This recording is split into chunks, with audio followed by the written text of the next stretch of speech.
أعوذ بالله من الشيطان الرجيم. بسم الله الرحمن الرحيم.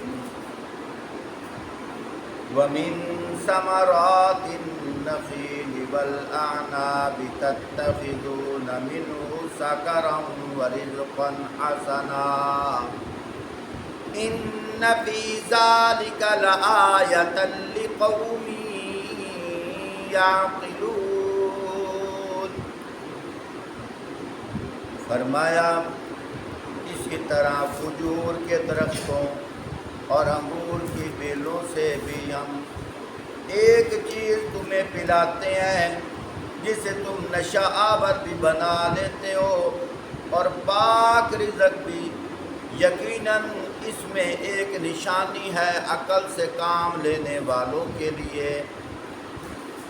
وَأَوْحَى رَبُّكَ إِلَى النَّحْلِ أَنِ اتَّخِذِي مِنَ الْجِبَالِ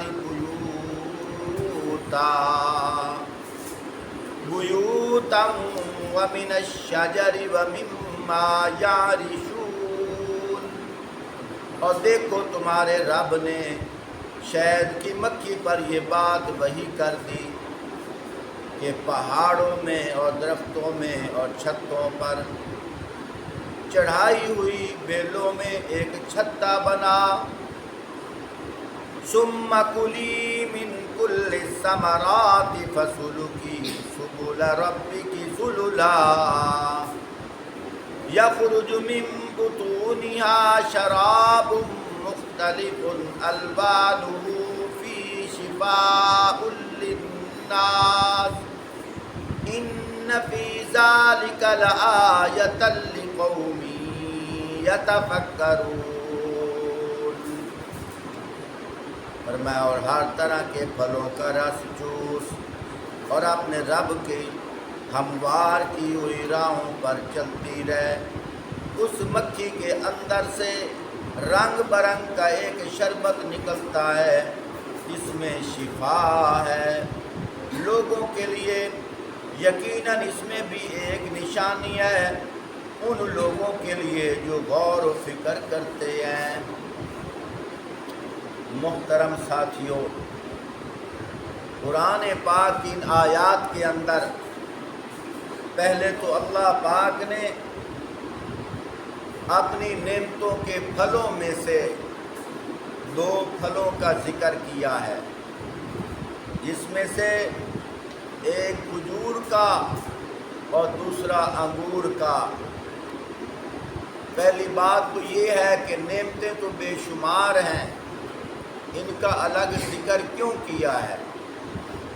ان کا ذکر اس لیے کیا ہے کہ اللہ پاک نے ان کو انسان کی خدمت کے لیے بطور نعمت کے بنایا تھا، لیکن لوگوں نے کھجور اور انگور سے شراب بنانا شروع کر دی اور اللہ پاک نے تذکرہ بھی کر دیا. لیکن اللہ پاک فرمانا یہ چاہتے ہیں کہ میری قدرت کی نشانیوں کو دیکھو. پھر آگے اللہ پاک نے ارشاد فرمایا وَأَوْحَى رَبُّكَ إِلَى النَّحْلِ أَنِ اتَّخِذِي مِنَ الْجِبَالِ بُيُوتًا وَمِنَ الشَّجَرِ وَمِمَّا يَعْرِشُونَ. فرمایا غور کرو دیکھو کہ ہم نے اللہ پاک فرماتے ہیں کہ تمہارے رب نے شہد کی مکھی پر یہ بات وحی کر دی. یہاں یہ سوال پیدا ہوتا ہے، وحی تو نبی کی طرف ہوتی ہے، یہاں وَأَوْحَا کہا کہ وحی کر دی. اس سے کیا مراد ہے؟ یاد کرنے کے قابل یہ بات ہے، وحی تو صرف نبی کی طرف ہوتی ہے، غیر نبی کی طرف وحی نہیں ہوتی. یہاں وحی سے مراد القاء کرنا ہے، وحی سے مراد دل میں بات کو ڈال دینا ہے. صرف ایک جگہ وحی کا ذکر نہیں کیا بلکہ اللہ پاک حضرت موسیٰ موسیٰ علیہ السلام کی والدہ کا ذکر کرتے ہوئے وہاں بھی فرما رہے ہیں وَأَوْحَيْنَا إِلَىٰ أُمِّ مُوسَىٰ، ہم نے وحی کی موسیٰ کی امی کی طرف۔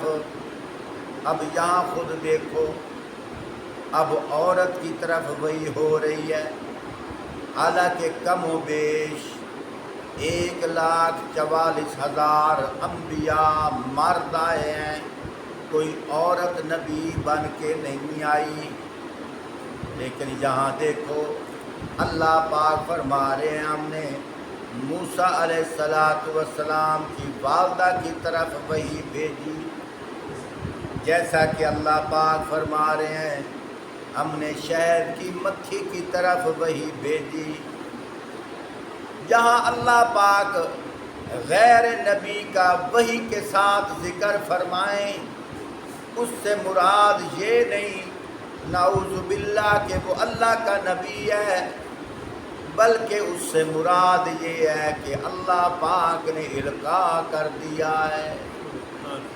اللہ پاک فرمانا یہ چاہتے ہیں کہ ہم نے اس کے دل میں یہ بات ڈال دی ہے۔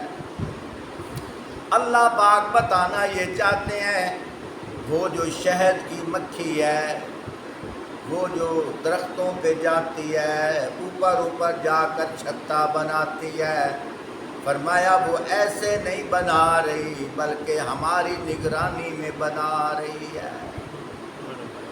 فرمایا مختلف پھلوں سے رس چوس کر آتی ہے، کوئی رس کڑوا ہوتا ہے، کوئی پھیکا ہوتا ہے، کوئی ترش ہوتا ہے، رنگ بھی مختلف، ذائقے بھی مختلف۔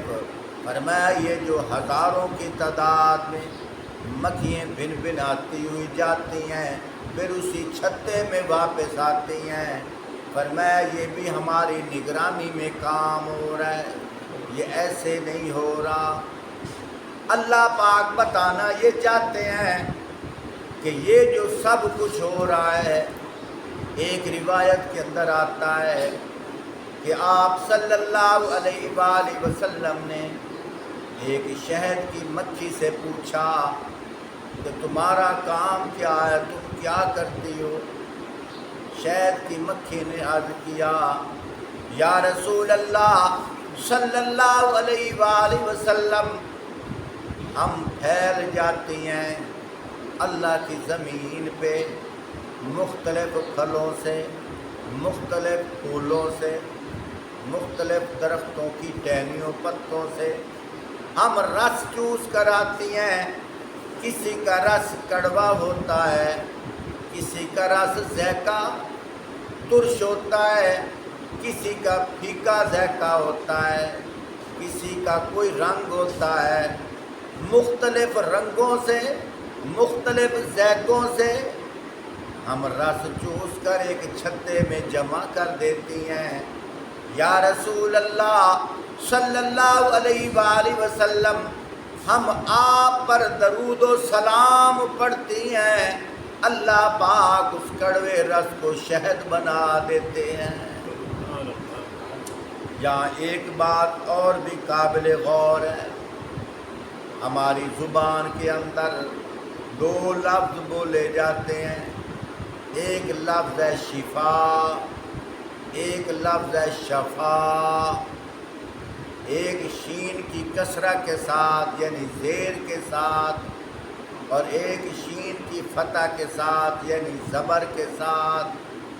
ہم غور نہیں کرتے، شین کی زیر کے ساتھ شفا سے مراد فرمایا کہ بیماری سے بچ جانا، بیماری سے نجات پا لینا، صحت کا آ جانا، اور شین کی زبر کے ساتھ اس کا مراد بیماری کا آ جانا۔ ہم غور بھی نہیں کرتے، ہم جب کسی مریض کے پاس جاتے ہیں ہم اسے کیا کہہ دیتے ہیں؟ اللہ تینو شفا دے۔ اب اس کا معنی کیا ہے؟ اللہ تیری بیماری ہور ودھاوے۔ ہم غور بھی نہیں کرتے۔ اگر کہا جائے کیا کہتے ہیں؟ یہ ہمارے معاشرے میں، ہماری لفاظی میں یہ لفظ استعمال ہو گیا ہے، جو عام ہو جائے تو اس کو چلنے دیتے ہیں، لیکن غور نہیں کرتے۔ ہم مریض کو بجائے دعا دینے کے بد دعا دے کے آ رہے ہیں۔